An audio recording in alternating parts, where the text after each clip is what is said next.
ପ୍ରାୟ 100 ଭଳିଆ ଆସିଥିଲେ। ସେ ଶୁଣିଦେଲେ ଯେ ମୁଁ ନିମାପଡ଼ା ପ୍ରଚାରକୁ ଯିବିନି, ସେମାନେ ଗାଡ଼ି ତାଙ୍କ ହାତରୁ ଭଡ଼ା କରିକି ଆସୁଛନ୍ତି। କାହାକୁ ଭୋଟ୍ ଦେବୁ? ମୋ ବଡ଼ ପୁଅକୁ ଭୋଟ୍ ଦେବୁ। ମୁଁ କୌଣସି ସିମ୍ବଲ, କାରଣ ମୋତେ କଂଗ୍ରେସ ସସ୍ପେଣ୍ଡ ଡିସମିସ୍ କରିଦେଇଛି 6 ବର୍ଷ।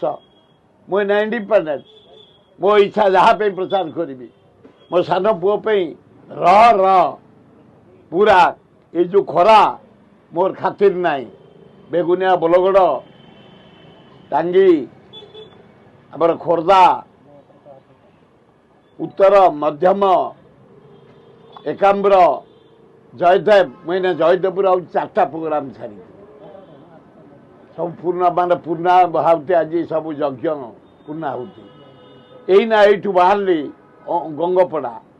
ଗଙ୍ଗପଡ଼ାରୁ ଯିବି ଏଠିକି ହଳଦିଆରୁ ଯିବି ପୁଗୁସାହି।